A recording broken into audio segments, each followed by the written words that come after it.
I'm a single mother of 3 with 2 kids with special needs. So they're actually suffering from microcephaly and lissencephaly, also severe cerebral palsy. Basically, it's like a brain development problem. Their brain is not well developed. They stop developing at the age of 24 weeks. So they can't actually see, they can't talk, they can't walk. The only thing that they have is they can hear. I'm very well known to be strong on the outer layer, so nobody knows actually how much I suffered or what is actually inside me. Basically, when I was pregnant, everything was fine.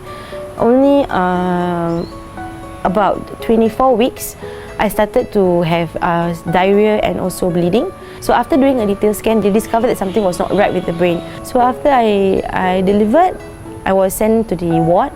My husband came actually to talk to me and tell me that I'm going to bring up to let you see the babies, but then you have to be strong because it's not a sight that you want to see. So I had twins, so she simplified it that way. It's as good as retarded.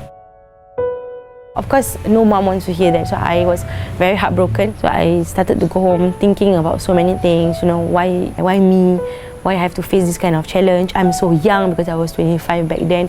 Where could have went wrong? All that was on my mind was, why not just die? I just kept quiet for a moment, and then I said, okay, all right, let's not question why. Let's just embrace the moment and live with them. Let's see how far they can go. And then maybe along the way they could have been better. What happens to them? Then they're not going to be able to feed themselves. They're not going to be able to shower. They are born here, they are strong. They are actually going through the suffering part. Why can't I be as strong as them? So I decided to take my role as a mom. Everything was expensive. I mean, you have 2 mouths to feed at the same time. You know that you have to give them the best. I have people who look down on me. I have people who don't go close to her, because if you go close to her, she'll end up borrowing money from you. And of course, there are people, nice relatives. I have friends who actually came forward and help me out. We are not talking about $100-200, we're talking about thousands of dollars. I get a lot of support from my immediate family members, like my siblings and my parents, my mother's siblings. They were always there for me.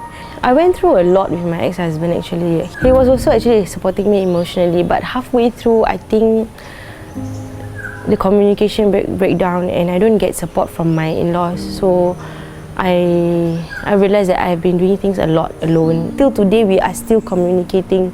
Although he don't come to see the kids anymore, but he is supporting financially a little bit. I used to be very arrogant. I always thought that I'm the best. I had everything. So having them actually taught me patience, perseverance, humble. The only reason why you became strong is because of your kids. So when I decided to share my story is because I've seen so many people who doesn't have enough support. So I count myself lucky because I have my family, and the credit also goes to my helper, because it's not easy to get a good helper, but I think the connection that I had with my helper is because my helper herself has a child with special needs. My biggest achievement would be being able to have a shop, being able to drive my own car, knowing that my son is so proud of me, telling everybody that my mommy is so successful. He touched my shoulder and he told me, every woman should be very inspired by you. You are actually so strong. I'm so proud of you. That's when I know that, okay, I think I did great. I do not like the word pitiful. I don't feel I'm pitiful. There's nothing to be pitiful about. I told myself that I should give them the best. If there is a day that they decide to leave me, I know that I have given my best, my 100%, and I think that makes me the happiest person